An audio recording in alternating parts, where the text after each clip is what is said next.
Kita akan langsung masuk ke sesi tanya jawab ya. Sebenarnya harapan dari pihak Polres itu jam 11.30 selesai, tapi kita selesai. Dan oleh karena kita percepat saja langsung. Kita buka sesi pertama dari 3 penanya ya. Sesi pertama 3 penanya dan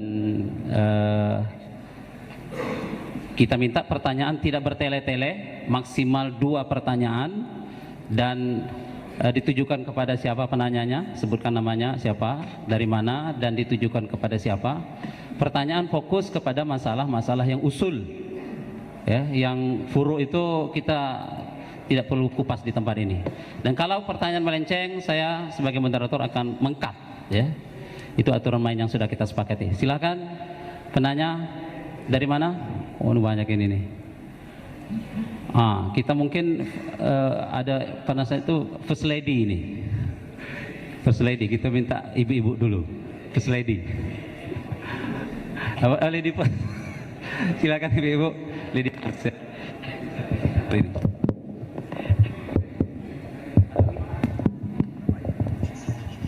Tes.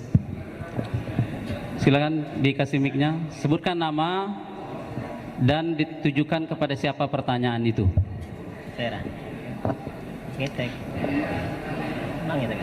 Mohon ibu maju aja karena tidak sampai, biar cepat waktu kita. Silakan maju. Sebut nama. Pertanyaan kita cukupkan 2 menit ya, biar tidak bertele-tele. Pertanyaan singkat padat 2 menit gitu. Silakan. Bismillahirrahmanirrahim. Assalamualaikum warahmatullahi wabarakatuh. Yang kami hormati para narasumber,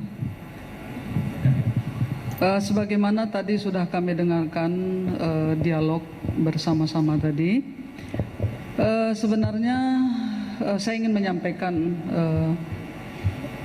sebagaimana keberadaan saya di lapangan.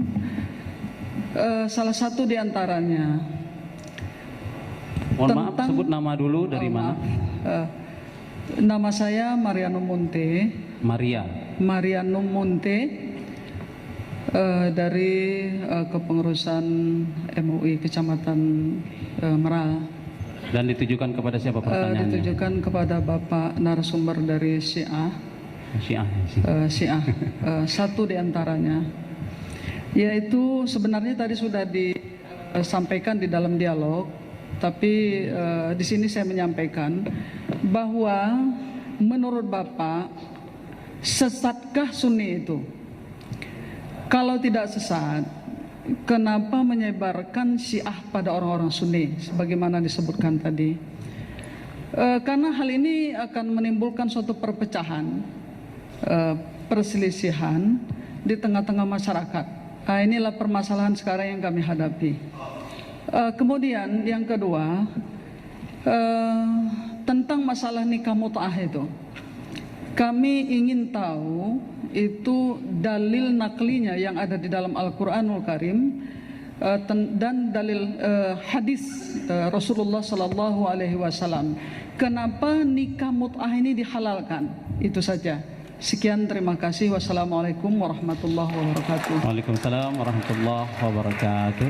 Baik, paling depan yang baju merah, nanti paling depan dari bagian sini. Enggak, bagian dari kelompok Dainawa. Silakan. Assalamualaikum warahmatullahi wabarakatuh. Waalaikumsalam warahmatullahi wabarakatuh. Nama narasumber yang berbahagia. Sebut nama. Nama saya Ustadz Azurdi Abdul Qadir, Ketua MUI Kecamatan Karimun. Saya mau bertanya kepada kelompok-kelompok orang Syiah ya. Yang saya tanyakan ialah, orang-orang Syiah sangat santer dengan ayat Al-Maidah ayat 67. Ayat ini apa saya perlukan baca?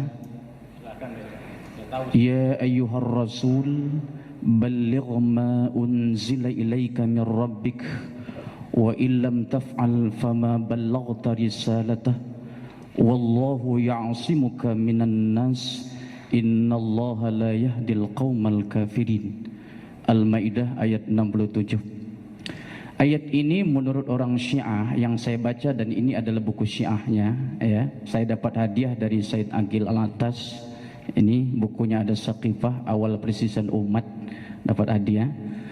Katanya ayat itulah yang menjelaskan pelantikan oleh Rasulullah SAW kepada Sayyidina Ali bin Abi Thalib yang terkenal dengan istilah hadis Ghadir Khum. Kemudian saya masukkan lagi dengan hadis Rasulullah SAW, yaitu man kuntu maulahu fa'aliyun maulahu. Katanya hadis ini menunjukkan bahwa Ali adalah khalifah pertama dan bukan Abu Bakar, Umar, Uthman dan yang lainnya. Yang saya tanyakan, apakah maksud daripada ayat tersebut benar untuk Ali, dan apakah maksud daripada hadis tersebut benar terjemahannya atau tafsirnya mengarah kepada Ali bin Abi Thalib sebagai pemimpin utama yang sebagaimana dianut oleh orang Syiah? Saya kira itu saja pertanyaan, mohon penjelasannya dengan sejelas-jelasnya. Demikian, Assalamualaikum warahmatullahi wabarakatuh. Waalaikumsalam warahmatullahi wabarakatuh. Baik, pertanyaan terakhir dari depan, dari pojok. Sebut nama dan dari mana, dan ditujukan ke mana, gitu. Silakan.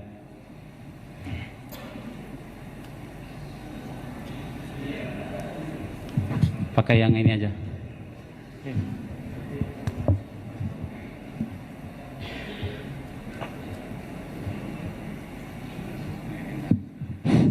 Assalamualaikum warahmatullahi wabarakatuh. Waalaikumsalam warahmatullahi wabarakatuh. Saya Musril dari Nainawa, Pak. Muslim. Musril. Namanya Muslim. Hah? Oh, Muslim. Ya, silakan lanjut. Saya mau bertanya kepada bapak-bapak yang di Al-Sunnah, Pak. Silakan.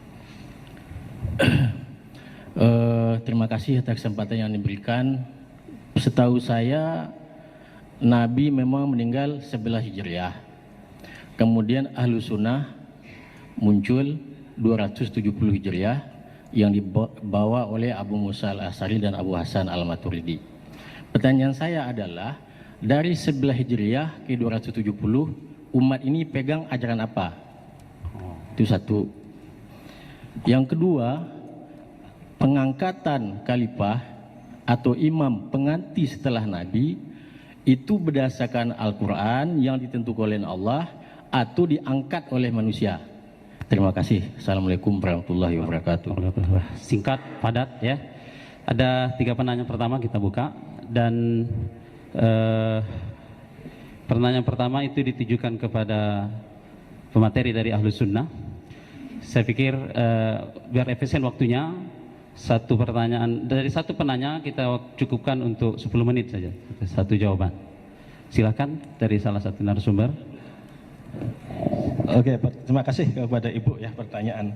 Kenapa Syiah menyebarkan di tengah-tengah Ahlus Sunnah? Ini saya perlu garis bawahi. Syiah tidak pernah menyebarkan ajarannya di tengah-tengah orang Sunni. Maaf Bapak Ibu sekalian, saya lahir sebagai orang Sunni. Saya ini belajar di pondok pesantren Sunni, bahkan Wahabi ya, Gontor. Sampai kemudian saya S1 di Gontor. Kemudian kenapa saya memilih Syiah? Saya memilih Syiah itu karena pembacaan. Karena bacaan kemudian akhirnya melahirkanlah buku ini Menujut Uhwah. Akhirnya kemudian keluarlah buku Kesesatan Sunni Syiah. Jadi kalau jawabannya Sunni Syiah enggak menurut sesat, menurut Syiah sesat enggak? Kalau menurut saya Sunni sama Syiah sama-sama sesat. Kenapa sama-sama sesat? Apa argumentasinya? Ya sebentar. Ada dengarin dulu sama argumentasi saya kan begitu ya. Harap dengar saya, cukup dengar saya. Dengar dulu argumentasi saya. Saya di awal tadi kan mengatakan perbedaan Sunni Syiah itulah perbedaan interpretasi, bahwa semua keyakinan Syiah itu ada di dalam referensi Ahlus Sunnah. Seperti misalnya tentang imam, 12 imam. Nanti saya jawab tentang murtadnya sahabat sekaligus ya Ibu ya. Tentang murtadnya sahabat. Semuanya itu ada di dalam referensi Ahlus Sunnah. Nah, kalau misalnya Syiah meyakini 12 imam, ya, karena keyakinan itu juga ada di dalam tadi dibacakan, saya bacakan yang kemudian dia dikomentari oleh Ustadz Idrus Ramli. Itu kemudian beliau bantah, penafsirannya bukan seperti itu. Artinya berarti Berarti terjadinya apa di situ? Terjadi perbedaan tafsir, perbedaan interpretasi. Nah, kalau Syiah meyakini menginterpretasikan hadis 12 khalifah, 12 imam, 12 khalifah itu yang 12 imam yang diyakini itu dianggap sebagai sesat, maka Sunni juga sesat. Karena apa? Karena keyakinan Syiah itu ada di dalam referensi Sunni. Karena itu sesama kelompok sesat jangan dilarang saling menyesatkan. Lalu terkait juga tentang murtadnya sahabat tadi Ustadz Idrus menyampaikan di sini. Tidak ada itu di dalam Sahih Bukhari kata-kata sahabat murtad. Kata-kata yang ada adalah innahum ahdatsu innakala ilma kami ma ahdatsu ba'daka. Ini Ustadz Idrus ini memotong-motong hadis ini. Bahaya Ustadz seperti itu. Ada terusannya innahum irtaddu ala adbarihimil qahqari. Irtaddu kata-katanya. Itu dalam satu riwayat. Kemudian dalam riwayat lain disebutkan di sini masih ya wa anna unasan. Ini tadi kita Basul Masail Ustaz ya. Ya Basul Masail ya. An Ibnu Abbas an Nabi qal innakum tuhsyaruna hufat urat wa anna unasan min ashabi yu'khadhu bi zat asy-shimal fa aqulu ashabi fa yaqulu innahum lam yazalu murtaddin. Innahum lam yazalu murtaddin. Kata-katanya murtaddin Ustaz. Ya, murtad di dalam kitab Sahih Bukhari. Lalu kemudian pertanyaan saya akan membalikkan pertanyaan kepada Ustadz. Sekarang kalau seandainya ada yang menyebut sahabat-sahabat murtad itu bagaimana hukumnya? Kalau seandainya Bukhari menyebut bahwa sahabat murtad, lalu bagaimana menurut Ustadz hukumnya? Itu kan? Ini ada di dalam kitab Sahih, bukan hanya di dalam kitab Sahih Bukhari, Sahih Muslim, Sahih Imam Ahmad, semuanya ada hadis-hadis tentang murtadnya sahabat. Sekali lagi itu bisa diinterpretasikan. Berarti apa di sini? Tesis saya bahwa Sunni Syiah itu adalah berbeda dalam interpretasi penafsiran. Semua keyakinan Syiah ada di dalam bisa kita temukan landasan epistemologinya dalam referensi Sunni. Karena itu kalau Syiah dianggap sesat karena meyakini hal-hal tadi yang dipermasalahkan dan semuanya itu ada di dalam referensi Sunni, maka Sunni juga sesat. Itu tesis saya. Maka kita sama-sama sesat. Ya kan? Kita sama-sama sesat. Nah, siapa sih yang menentukan hak sesat apa tidak? Itu kan bukan kita. Tuhan yang akan menentukan apakah kita sesat atau tidak. Itu kan Tuhan. Kita tidak. Saya tidak. Saya hanya mengikuti logika apa yang selama ini beredar. Mungkin ada tambahan dari Masih ada waktu sampai 11.14. Ya, Bapak dan Ibu-ibu, memang kalimat irtadda itu tidak harus artinya murtad dari agama. Hadis yang ada dalam Sahih Bukhari, ada dalam Al-Kafi yang menggunakan kalimat irtadda itu tidak harus orang keluar dari Islam. Tidak. Kalimat irtadda itu kan kembali artinya. Kembali. Karena itu saya yakin betul itu Sunnah dan Syiah tidak pernah punya satu keyakinan bahwa para sahabat murtad dalam pengertian keluar daripada agama. Enggak. Bagaimana kita bisa katakan para sahabat murtad? Wahum ba'duhum as-sabiqun as-sabiqun ulaikal muqarrabun wa ba'duhum ashabul yamin. Ada juga munafikin ada. Munafikin ada, kita tidak bisa mengatakan bahwa dari kalangan sahabat itu tidak ada munafik. Loh, surah Al-Munafiqun ada kok dalam Al-Quran. Surah At-Taubah ada kok dalam Al-Quran. Tetapi prinsip Ahlus Sunnah dan prinsip Syiah tentang sahabat memang ada bedanya. Tetapi tidak sampai mengatakan bahwa para sahabat itu murtad dalam pengertian yang kita pahami, keluar daripada agama. Enggak. Apakah Syiah tadi Ustadz mengatakan Syiah itu tidak pernah tidak menyebutkan tentang manaqib sahabat. Ya, manaqib tidak semua sahabat. Sebagian sahabat ada manaqibnya, Ustadz. Salman Al-Farisi, Abu Dzar Al-Ghafari itu disebutkan di dalam kitab-kitab Syiah. Miqdad misalnya. Adapun tentang Khalifah Abu Bakar, Umar, Utsman, apalagi Muawiyah, nah memang Syiah agak kritis. Ya kan? Kenapa? Karena sejarah menyebutkan bahwa ada ikhtilaf ada perselisihan antara Sayyidina Abu Bakar dengan Sayyidah Fatimah. Siti Fatimah dengan Abu Bakar Siddiq ada perselisihan. Umar juga begitu. Utsman ada perselisihan dengan Bani Hashim, atau bahkan Sayyidina Utsman sendiri kita tahu beliau dibunuh oleh para sahabat di akhir-akhir khilafahnya karena protes para sahabat terhadap beliau. Saya pikir pembicaraan tentang sahabat ini lebih baik kita hentikan, karena tidak mungkin bisa bicara panjang, harus merujuk kepada kitab. Dan saya mengatakan bahwa orang Syiah, khususnya yang sekarang Ustaz, yang sekarang ini, karena orang Syiah itu ada juga yang ekstrim, tapi jumlah yang ekstrim itu tidak banyak Ustaz. Sebagaimana dalam Ahlus Sunnah juga ada yang ekstrim. Takfirin itu kan Ahlus Sunnah Ustaz, mereka ekstrim, ya kan? Siapa yang misalnya yang merobohkan kubah kuburannya Uwais Al-Qarani? Siapa yang menghancurkan kubahnya para sahabat seperti Ammar bin Yasir? Takfirin. Dan mereka mengatakan mereka dari Ahlus Salaf. Dan Syiah mengatakan mereka bukan Ahlus Sunnah. Mereka adalah Salafiyin, Takfirin, yang pasti Ahlus Sunnah wal Jamaah sendiri tidak suka dengan mereka. Nah, jadi saya pikir sangat bias apabila kita mengeneralisasi ada 1-2 orang dari kalangan Syiah lalu kita generalisasi Syiah itu seperti ini. Sebagaimana sangat bias apabila orang Syiah melihat orang Ahlu Sunnah yang ekstrim lalu kemudian mengatakan bahwa Ahlu Sunnah seperti ini. Enggak, kita ada logika yang sehat dan kita juga punya referensi-referensi yang jelas. Kita juga punya para ulama yang memiliki otoritas yang tinggi, sehingga saya pikir sebagaimana orang-orang NU, sebagaimana tadi Ustadz Kiai Misbah Munir sangat patuh dengan Syekh Hadratus Syekh pendiri NU, orang-orang Syiah juga sangat patuh dengan para ulamanya. Ulama-ulama Syiah misalnya sekarang ini seperti katakanlah Said Ali Khamenei yang ada di Iran, yang ada di Irak, Said Ali Sistani, itu mereka memfatwakan la yajuz sabbus sahabah wa la yajuz at-tajawuz ala hurumatihim. Itu jelas itu fatwa-fatwa mereka. Tapi ada 1-2 orang Syiah yang ekstrim, ada. Tadi Bapak mengatakan, oh di YouTube itu ada. Benar Pak, saya yakin. Tapi semua orang Syiah mengatakan hadza dhalul mudil. Yasir Habib itu dikatakan Syiah yang dhal mudil, yuthirul fitnah. Sama juga seperti misalnya orang-orang Salafiyin yang melakukan pembunuhan terhadap ulama-ulama dan sebagainya.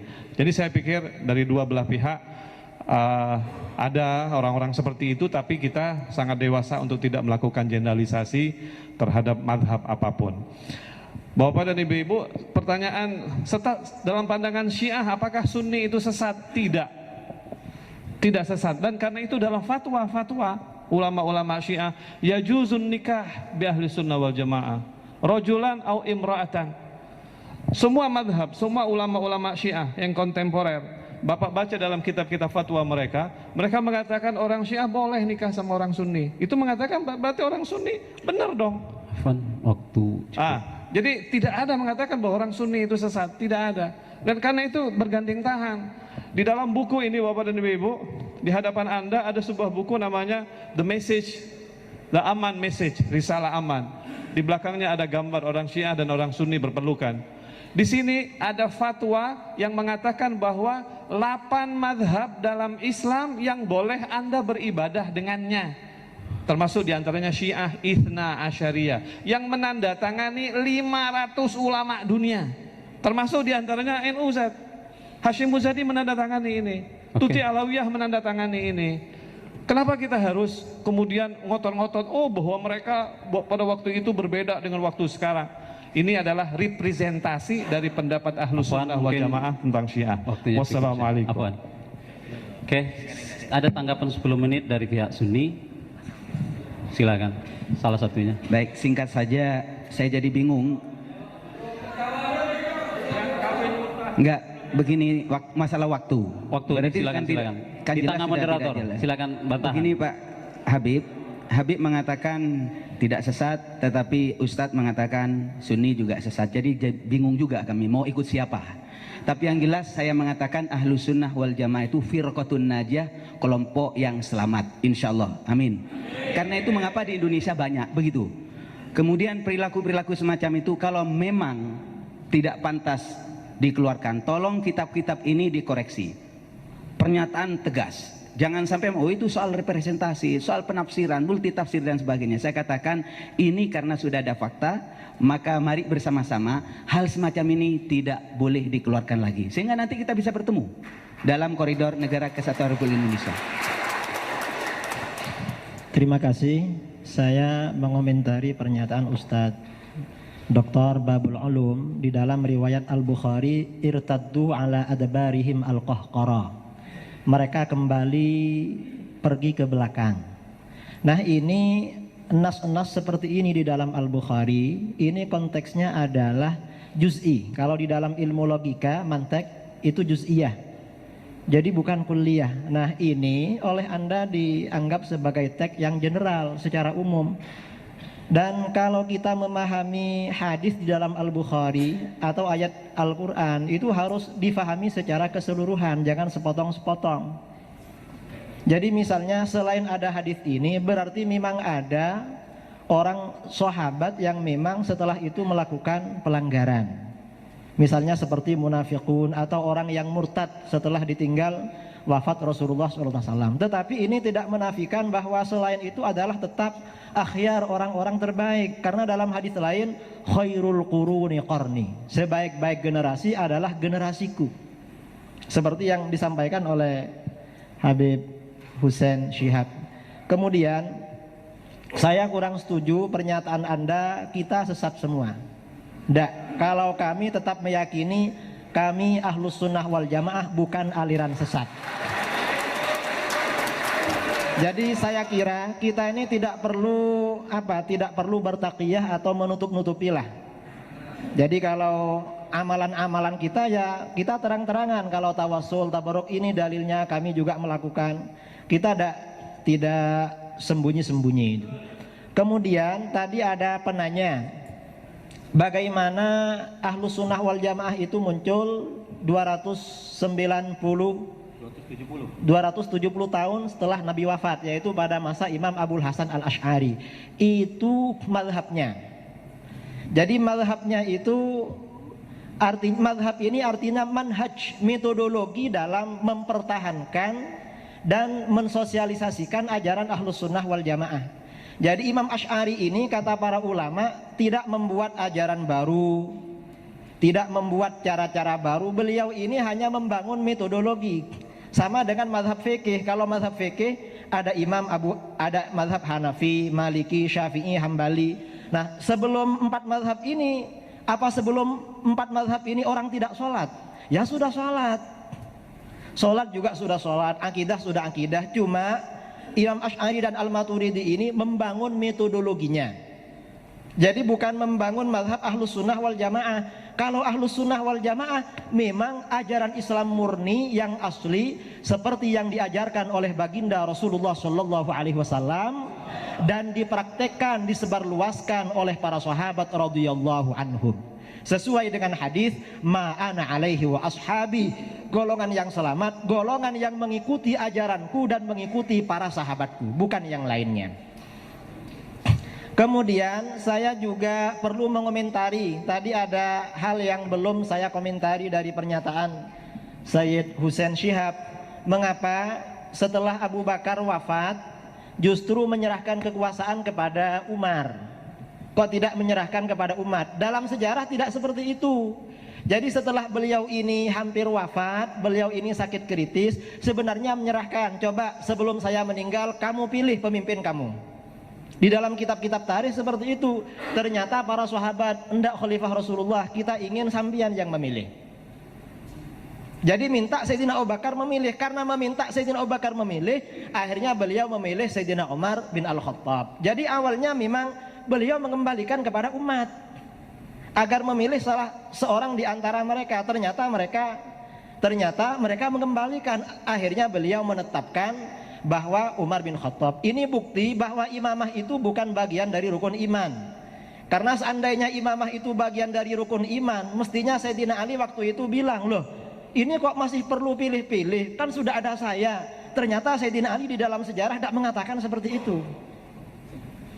Bahkan ketika Sayyidina Ali bin Abi Thalib akan dibaiat setelah meninggalnya Khalifah Utsman, di dalam kitab-kitab tarikh, baik tarikh sunnah maupun syiah, ada pernyataan Sayyidina Ali, da'uni wal tamisu ghairi. Tinggalkan saya, jangan pilih saya, cari selain saya, kata Sayyidina Ali. Ini bukti kalau menurut kami bahwa ajaran syiah ini bukan ajaran Ahlul Bait. Karena Sayyidina Ali ternyata tidak memproklamirkan dirinya sebagai khalifah yang wajib itu. Kemudian kenapa masalah imamah menurut Ahlus Sunnah wal Jamaah, mengapa kok tidak pakai nas? Nasnya sudah ada di dalam Al-Quran. Wa amruhum syura bainahum. Persoalan umat Islam dimusyawarahkan di antara mereka, seperti pada pilpres yang akan kita laksanakan pada yang akan datang. Ini kan termasuk bagian dari syura, sudah ada di dalam Al-Quran. Cuma karena ini masalah teknis, tidak perlu ada nas ta'yin kepada orang-orang tertentu seperti yang ada di dalam Syiah. Jadi beda. Memang ada kesamaan, ada perbedaan, tapi lebih banyak bedanya itu. Jadi saya kira kesamaannya sangat tipis. Ini antara masalah usul ya. Kalau masalah furu'iyah seperti yang ada di dalam buku Risalah Amman ini memang bukan kajian akidah. Jadi tidak bisa ini menjadi rujukan. Sunnah Syiah ini usulnya, akidahnya beda apa tidak bisa. Karena ini konferensi internasional untuk menyatukan umat Islam dalam rangka membangun kekuatan bersama, menghadapi musuh bersama. Ini bukan konteksnya membahas masalah akidah. Mengapa kok tidak perlu merujuk ke sini? Karena akidah ini kita punya pedoman masing-masing. Syiah punya kitab akidah sendiri, kita punya sendiri. Bukan ini. Kalau ini dianggap sebagai rujukan akidah, akidah itu persoalan besar dan persoalan prinsip. Sedangkan di sini hanya 2 halaman bahasannya. Masa persoalan besar bahasan dapat diselesaikan dengan 2 halaman? Ini berarti kan Ini berarti kan mengarahkan kesepakatan aman terhadap hal yang memang bukan menjadi tujuan dari kesepakatan ini. Jadi di sini sebenarnya tidak ada, kami belum di sini sebenarnya tidak membicarakan apakah di luar Ahlus Sunnah sesat atau tidak sesat. Tidak membicarakan seperti itu. Hanya di sini menegaskan yang Sunnah, yang Syiah, yang Zaidiyah, kemudian yang Ibadiyah semuanya Muslim.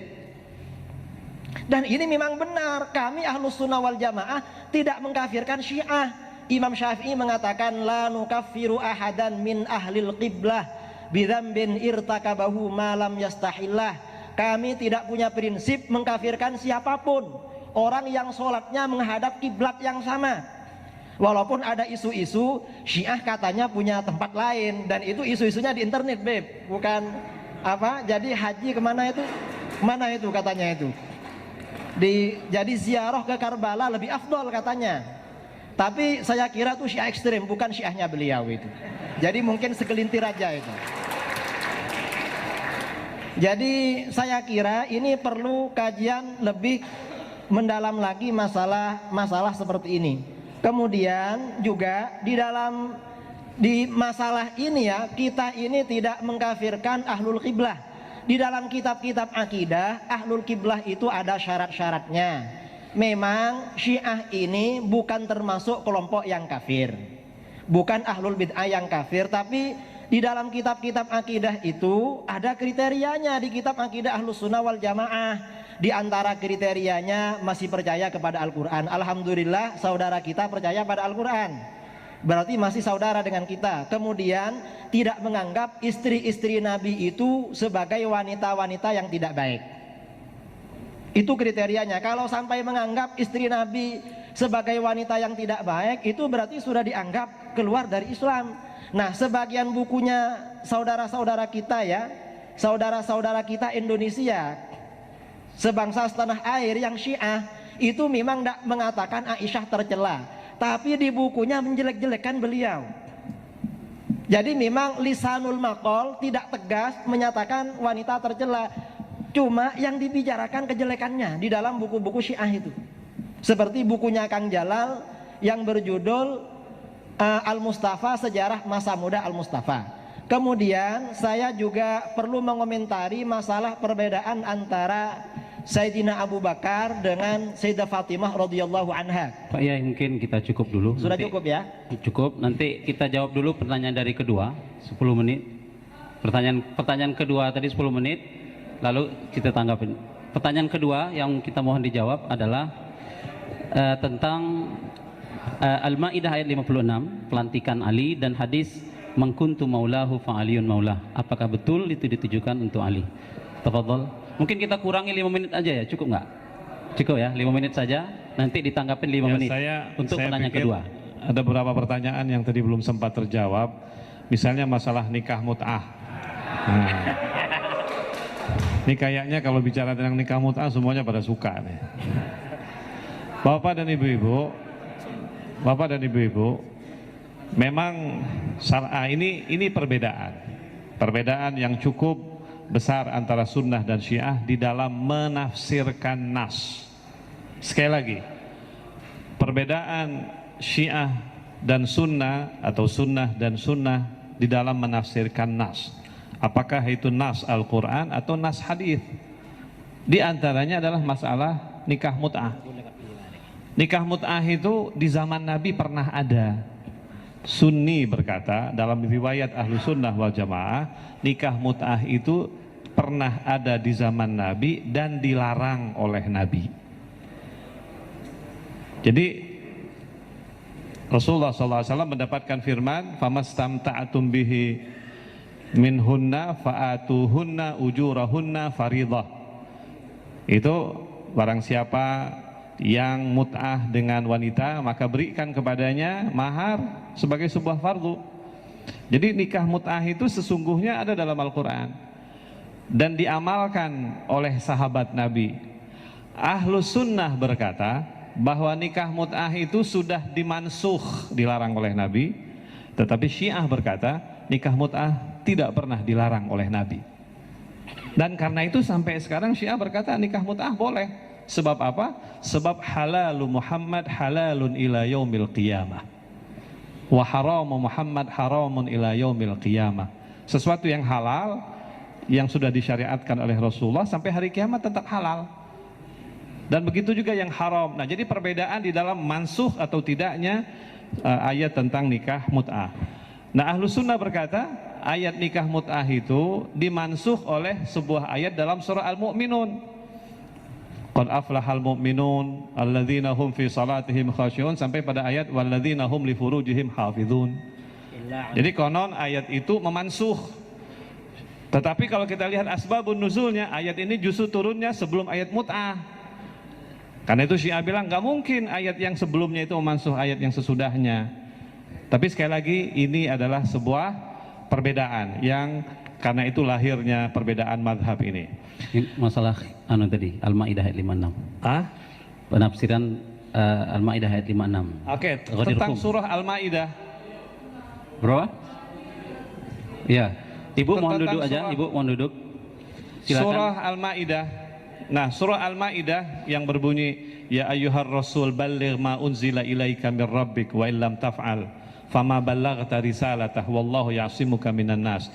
Ini ayat adalah ayat yang turun kepada Rasulullah SAW di ba'da hujjatul wada. Setelah Nabi pulang dari haji wada yang terakhir, turun firman Allah di mana Allah memerintahkan kepada Rasul untuk menyampaikan apapun yang sudah disampaikan, diturunkan kepada Nabi. Kalimatnya kalau bapak dan ibu-ibu baca terjemahannya sangat paham itu maksud ayatnya. Artinya ya ayyuhar rasul baligh ma unzila ilaika mir rabbik, sampaikan apa yang sudah diturunkan Allah kepadamu. Wa illam taf'al, sebuah ancaman.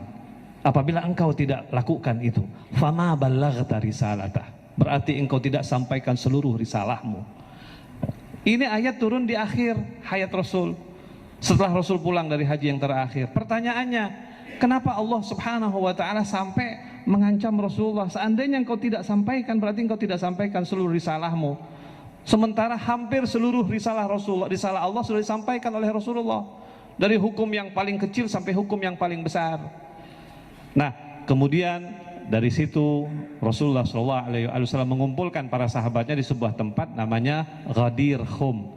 Di sebuah tempat namanya Khum, sebuah desa namanya Khum, di situ ada sebuah lembah air namanya Ghadir. Disitulah Rasulullah SAW mengumpulkan para sahabatnya, lalu kemudian Rasulullah mengangkat Sayyidina Ali sebagai imam setelahnya.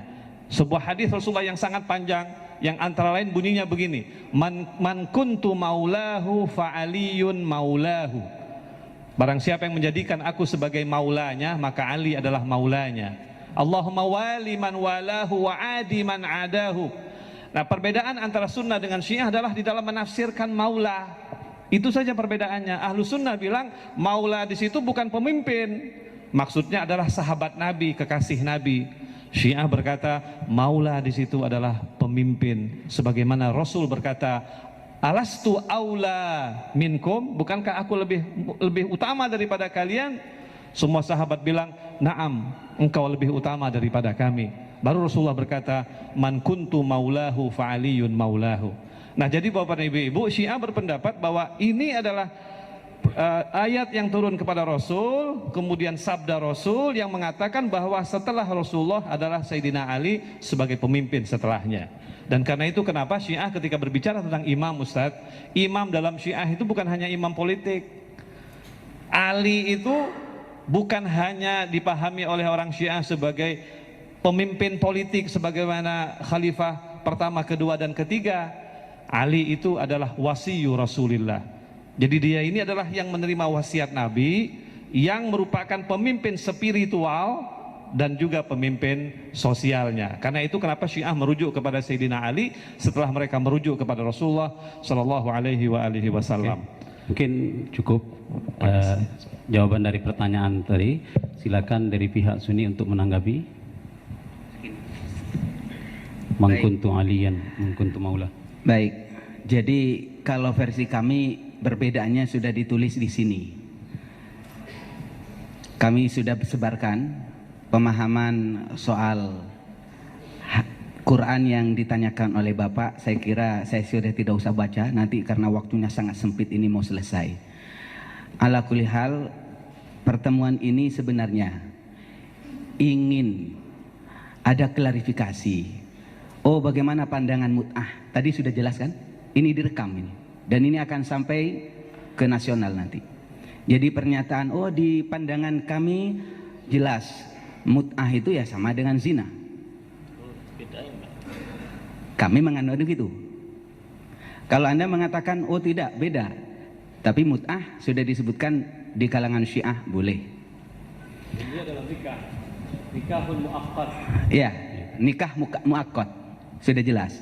Jadi kan yang ingin saya dengarkan bersama-sama dalam forum ini adalah kepastian sehingga majelis ulama tidak dianggap memfitnah. Bahwasanya pihak daripada Syiah itu mengatakan boleh. Cuma kira-kira kalau Ustadz Babul Ulum punya putri perempuan, saya nikah mut'ah, boleh apa enggak? Mu'aqqad. Ya, iya. Oh, Anda tidak meyakini nikah mut'ah kok mau melakukan? Kira-kira kalau saya minta boleh nggak minta 1 jam? Anda jangan bilang, oh Anda jangan bilang kira-kira. Saya cuma tanya boleh apa tidak karena ini persoalan keyakinan. Enggak, maka itulah konsep Anda yang salah bahwa nikah mut'ah itu kayak 1 jam, 2 jam. Itu pemahaman Anda yang salah. Terus bagaimana Anda memahami itu? Coba, nikah mu'aqqad seperti apa? Sekarang Ustadz ya, tadi Ustadz kita tidak bicara furu'iyah. Ini masalah furu'iyah, Ustadz. Betul. Ini masalah ternyata awalnya mau saya cut. Ternyata itu ada dalam buku ini. Iya. Mut'ah itu dibahas dalam buku ini masalahnya. Iya, tadi kan sudah jelas. Tadi kan perbedaan interpretasi kan. Tadi hadis-hadisnya sudah ada kan. Ayatnya mungkin, Quran sudah ada kan. Perbedaan interpretasi. Ya dokter mungkin cukup. Sejak awal kan saya katakan perbedaan interpretasi. Betul. Ya kan. Jawaban dari beliau itu masalah interpretasi saja. Silakan kalau dari Sunni, waktunya manfaatkan. Terima kasih. Sebagian ulama yang mengatakan bahwa nikah mut'ah itu dinasakh dengan surah Al-Mu'minun itu hanya sebagian fuqaha. Tapi kalau jumhur ahlus sunnah wal jamaah yang menasakh itu bukan ayat itu tetapi hadis. Dan ternyata hadis-hadis tentang nasakhnya nikah mut'ah halal lalu haram ini semuanya jalurnya melalui Ahlul Bait. Dari Sayyidina Ali bin Abi Thalib seperti yang diriwayatkan di dalam Sahih Bukhari. Jadi bukan dari yang lain. Jadi justru bahkan ada seorang ulama Sunni, Al-Imam Nasr bin Ibrahim Al-Maqdisi, gurunya Al-Hafidh Ibnu Asakir Ad-Dimashqi, mengarang kitab berjudul Tahrimu Nikahil Mut'ah. Beliau menulis sekian banyak riwayat tentang keharaman nikah mut'ah, sanad-sanadnya melalui jalur Ahlul Bait Sayyidina Ali bin Abi Thalib, bukan yang lain. Karenanya saya merasa Ahlus Sunnah ini paling setia dengan Ahlul Bait, karena jalur dari Ahlul Bait ini ternyata yang ada tentang nasakh nikah mut'ah, bukan dari jalur yang lain.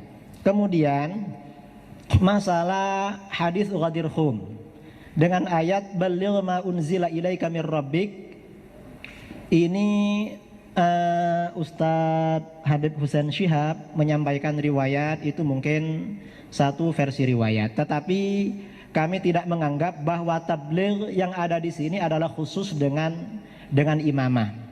Apalagi kalau hadis Ghadir Khum ini Man kuntu maulah fa'aliyun maulah, diartikan ini adalah kepemimpinan setelah Nabi wafat. Di sini tidak ada kalimat mim ba'di. Barang siapa yang aku pemimpinnya, maka Ali adalah pemimpinnya. Maksudnya Nabi menyampaikan seperti itu sebelum peristiwa Ghadir Khum ini. Sayyidina Ali bin Abi Thalib oleh Rasulullah SAW diutus memimpin beberapa orang pasukan ke Yaman.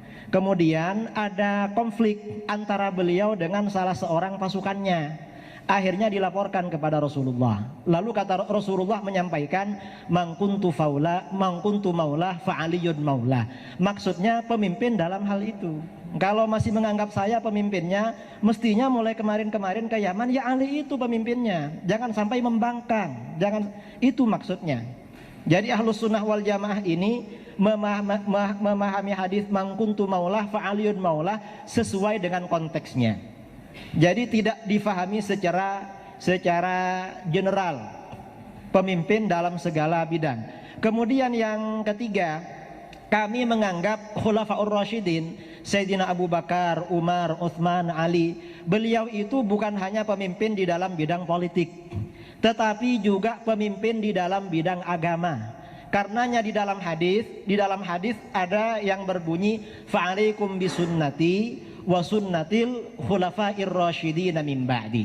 Ikutilah sunnahku dan sunnah khulafaur rasyidin sesudahku. Dan mereka adalah khulafaur rasyidin ini maksudnya Abu Bakar, Umar, Utsman, Ali. Nah, apa yang menjadi kebijakan khulafaur rasyidin ini sifatnya mengikat terhadap umat Islam dan wajib diikuti. Jadi salah kalau mengatakan bahwa kami menganggap Sayyidina Ali hanya sebagai pemimpin secara politik, tetapi juga pemimpin secara agama.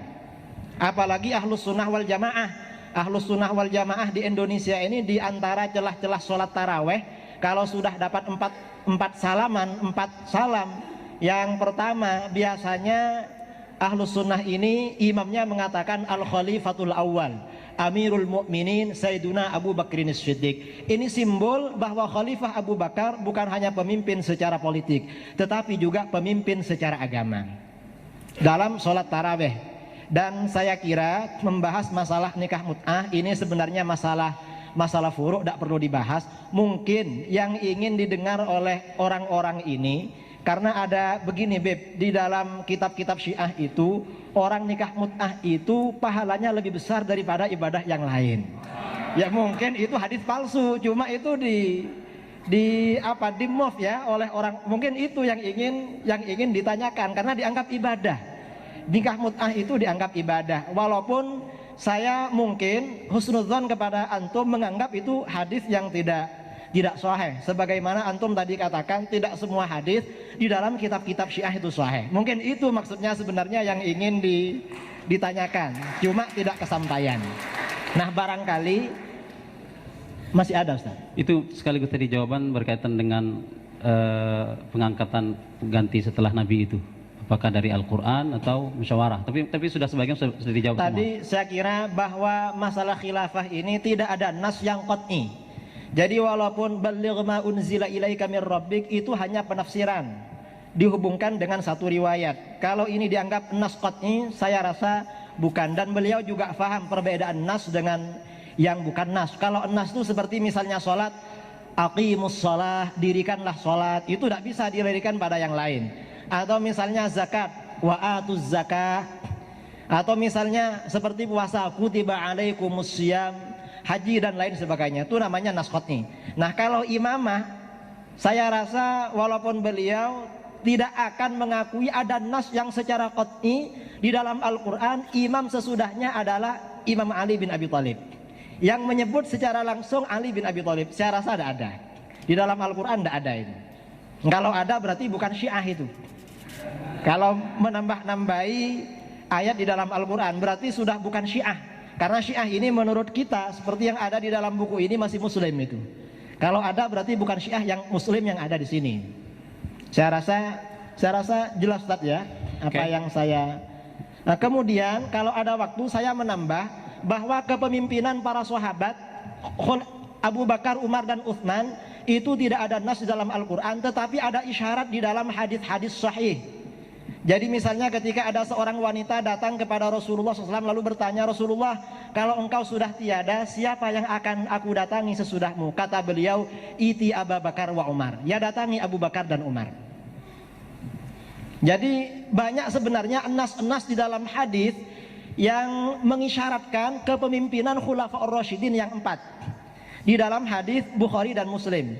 Dan ini juga ya, saya perlu mengomentari pernyataan Ustadz Babul Ulum yang berulang-ulang mulai tadi, bahwa ajaran Syiah dalil-dalilnya ada di dalam kitab sunnah, tetapi dalilnya tidak difahami dengan hadis-hadis Syiah secara keseluruhan. Dalilnya cuma dipotong-potong dan difahami seperti pemahaman beliau sendiri. Kadang tidak sesuai dengan ilmu tata bahasa Arab. Seperti misalnya hadis la yazalu hadzal dinu mani'an. Agama ini akan selalu kuat. Maksudnya kuat, ini bukan berarti tidak ada konflik. Konflik itu mungkin boleh saja terjadi, tetapi dibandingkan masa-masa selanjutnya, agama ini semakin lemah. Pada masa-masa setelah Khalifah yang 12 itu semakin lemah. Jadi tidak bisa kalau difahami dihubung-hubungkan dengan Imam Syiah yang 12 itu tidak bisa. Dan kemudian juga Syiah ini sering mengatakan bahwa ajaran-ajaran kami dalilnya ada di kitab-kitab Ahlus Sunnah wal Jamaah. Kadang yang dikutip di dalam kitab-kitab Syiah seperti bukunya Dr. Muhammad At-Tijani As-Samawi, Thummah Tadait, kadang dipotong-potong itu. Jadi dipotong-potong, diamputasi oleh orang di. Oke, cukup. Saya kira cukup itu. Bantahan dari kubu Syiah ini terakhir 5 menit kita waktu saya dan sedikit saja cukup. Inilah yang namanya perbedaan penafsiran ya. Saya sangat legowo, sangat berbesar hati dengan perbedaan yang ada, dan karena itu juga keberadaan Ahlus Sunnah wal Jamaah dengan Syiah itu sebetulnya bisa saja bergandeng bahu. Karena perbedaan hanya dalam penafsiran. Dan mereka sama-sama Muslim. Karena itu saya karena itu keluar misalnya fatwa Syekh Shaltut. Syekh Shaltut mengatakan bahwa Syiah adalah bagian daripada kaum muslimin, bahkan dia mengatakan wa yajuzu ta'abbudu bi madhhabihi. Bahkan dia bilang wa yajuzu tanaqqul ittiba' madhhabi. Begitulah kira-kira. Jadi saya melihat bahwa perbedaan penafsiran adalah sesuatu yang wajar, dan memang forum ini karena karena waktunya sangat singkat, maka nggak mungkin kita bisa membahas tuntas perbedaan-perbedaan itu. Penafsiran Ustadz saya bisa jawab 100%. Penafsiran saya bisa dijawab oleh Ustadz 100%. Sama-sama kita mampu menjawabnya. Karena itu saya ingin misalnya sama Ustadz kita dialog, ya. Misalnya saya disaksikan oleh siapa, betul-betul kita dialog sesuai dengan referensi yang kita miliki bersama dengan lapang dada sebagaimana para ulama dahulu dengan Habib, lapang dada. Mungkin kita cukupkan waktunya, nampaknya kita cukupkan. Kalau mau kita lanjutkan, kita sediakan waktu khusus nanti itu. Ya, karena bagaimanapun waktu sangat terbatas. Saya tanya audien, mau lanjut lagi atau cukup? Hah? Saya pikir kita cukupkan sampai sini. Waktunya kalau janji sama satu penanya terakhir ya. Satu penanya terakhir. Tak usah khawatir, insya Allah. Satu penanya terakhir, setuju? Satu penanya terakhir. Assalamualaikum warahmatullahi wabarakatuh. Ya, sebut nama. Nama kami Datu Azman Zainal, Datu Azman Haji Zainal, Bapak saya Haji. Ya, silakan.